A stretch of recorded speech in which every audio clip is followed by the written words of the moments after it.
అందరికీ నమస్కారం. హిందూ లైబ్రరీకి స్వాగతం. ఈరోజు మీకు మాఘమాసంలో వచ్చే పర్వదినాలు ఏమిటి, ఆ రోజుల్లో ఎవరిని పూజించాలి, వాటి ప్రత్యేకత ఏమిటి అన్నది వివరంగా చెప్తాను. వీడియో ఎక్కడ స్కిప్ చేయకుండా చివరి వరకు చూడండి.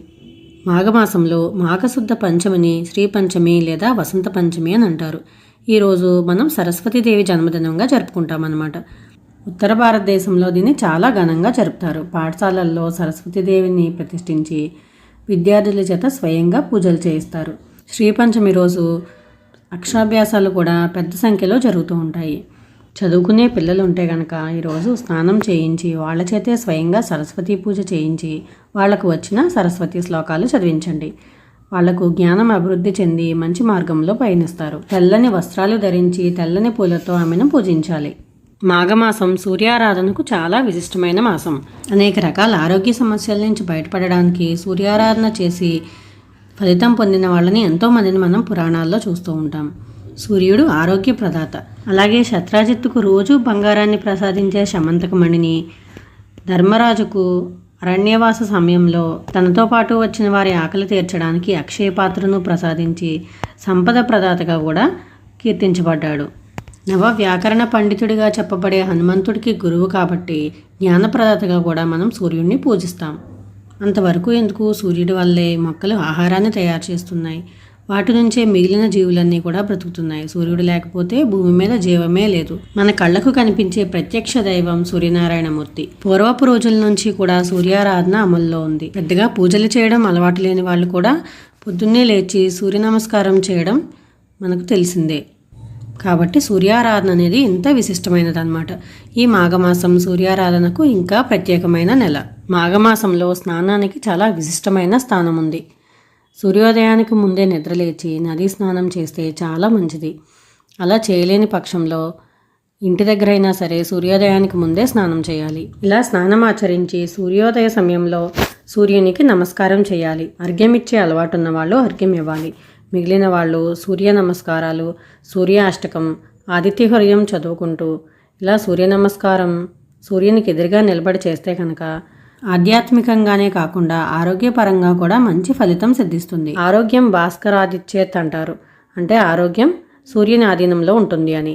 ఇలా ఉదయపు ఎండలో నమస్కారం చేస్తూ ఇవన్నీ చదువుకునే సమయంలో మనం 10-15 నిమిషాలైనా ఉదయపు ఎండలో నిలబడతాం కాబట్టి ఆ సూర్యరశ్మి వల్ల మన చర్మానికి, శరీరానికి, కళ్ళకు, ఎముకలకు కూడా ఆరోగ్యం చేకూరుతుంది. ఇలా ప్రతిరోజు చేయడం చాలా మంచిది. ఇలా చేయలేని పక్షంలో కనీసం మాఘమాసంలో వచ్చే ఆదివారాలైనా ఇలా సూర్యారాధన చేయండి. తరువాతి పర్వదినం మాఘశుద్ధ సప్తమి రోజు వచ్చే రథసప్తమి. దీన్ని సూర్యుని జన్మదినంగా మనం జరుపుకుంటాము. జిల్లేడాకులు, రేగుపళ్ళు లేదా రేగాకులను శిరస్సుపై, భుజాలపై ఉంచుకుని రోజు స్నానం చేస్తారు. ఇక రథసప్తమి పూజ విషయానికి వస్తే కనుక ఆవు పిడకలతో దాలి ఏర్పాటు చేసి ఆవు పాలు, కొత్త బియ్యంతో పాయసం తయారు చేసి దాన్ని చిక్కుడాకులతో నివేదిస్తారు. చిక్కుడుకాయలతో రథం చేసి సూర్యుడిని సూర్యకిరణాలు పడే చోట ప్రతిష్ఠించుకుని పూజ చేస్తారు. ఎరుపు రంగు వస్త్రాలు ధరించి ఎర్రని పుష్పాలతో పూజిస్తే సూర్యనారాయణమూర్తికి చాలా ఇష్టం. రథసప్తమి పూజ ఎలా చేసుకోవాలి, రథం ఎలా తయారు చేసుకోవాలి, ముగ్గు ఎలా వేసుకోవాలి, ఇవన్నీ కూడా నేను తర్వాత వీడియోలో చెప్తాను. ఛానల్ సబ్స్క్రైబ్ చేసుకుని ఫాలో అవ్వండి. మీకు వీలైతే మిగిలిన ఆదివారాలు కూడా ఇలాగే పాయసం చేసి స్వామికి నివేదించవచ్చు. తర్వాతి పర్వదినం మాఘశుద్ధ అష్టమి. దీన్నే మనం భీష్మాష్టమి అంటారు. భీష్మునికి ఇచ్ఛామరణం అనే వరం ఉంది. అంటే తను కోరుకున్నప్పుడే తన ప్రాణాలను విడిచే వరం అన్నమాట. మహాభారత యుద్ధంలో గాయపడి అంపశయ్యపై ఉన్న భీష్మ పితామహులు ఉత్తరాయణ పుణ్యకాలం ప్రవేశించిన తర్వాత మాఘశుద్ధ అష్టమి రోజు తన ప్రాణాలను విడిచారు. ఈ రోజుని మనం భీష్మాష్టమిగా చెప్పుకుంటాము. భీష్మాష్టమి తర్వాత వచ్చే ఏకాదశిని నీ పేరు మీదుగా భీష్మ ఏకాదశిగా జరుపుకుంటారని శ్రీకృష్ణుడు భీష్మ పితామహునికి వరం ఇచ్చారనమాట. కాబట్టి మనం భీష్మాష్టమి, భీష్మ ఏకాదశులను భీష్ముని గుర్తుగా జరుపుకుంటాము. ఈ రోజుల్లో తర్పణాలు విడవడం వల్ల ఎంతో గొప్ప ఫలితం సిద్ధిస్తుందని చెప్తారు. ఇక తర్వాత వచ్చే మాఘ పౌర్ణమిని కూడా చాలా విశిష్టంగా జరుపుకుంటారు. మాఘ పౌర్ణమి రోజు సముద్ర స్నానం తప్పక చేయాలని శాస్త్రోక్తి. సంవత్సరంలో 4 సార్లు అంటే ఆషాఢం, కార్తీకం, మాఘం, వైశాఖం ఈ 4 నెలల్లో పౌర్ణమి తిథి రోజు సముద్ర స్నానం తప్పక చేయాలని చెప్తారు. వాటిలో మాఘ పౌర్ణమిని మరీ ప్రత్యేకంగా చెప్తారు. ఈ రోజున సముద్ర స్నానం చేయడం వల్ల పుణ్యంతో పాటు ఆరోగ్యం కూడా సిద్ధిస్తుందని నమ్ముతారు. ఇక చివరిగా మాఘ బహుళ చతుర్దశిని మనం మహాశివరాత్రిగా జరుపుకుంటాం. శివరాత్రి విశిష్టత ప్రత్యేకంగా చెప్పాల్సిన అవసరం లేదు. శివరాత్రి రోజు చేసే స్నానం, దానం, జపం, పూజ, జాగరణ, ఉపవాసం ఇవన్నీ కూడా అద్భుతమైన ఫలితాలను ఇస్తాయి. కాబట్టి ఈరోజు తప్పకుండా శివారాధన చేయండి.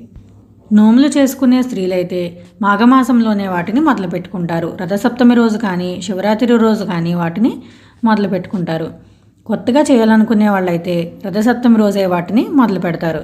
కాబట్టి స్త్రీలు చేసుకునే నోములకు కూడా మాఘమాసం చాలా ప్రశస్తమైనది. మాఘమాసంలో స్నానం, దానం, జపం చేయనివాడు ఎంతో సమయాన్ని వృధా చేసినట్టు అని శ్రీకృష్ణుడే స్వయంగా మహాభారతంలో చెప్పాడు. కాబట్టి ఈ సమయాన్ని వృధా చేసుకోకుండా అందరూ కూడా ఈ పర్వదినాలను సద్వినియోగం చేసుకుంటారని ఆశిస్తూ ఈ వీడియో చేస్తున్నాను. వీడియో నచ్చితే లైక్ చేయండి, మరింత మందికి షేర్ చేయండి.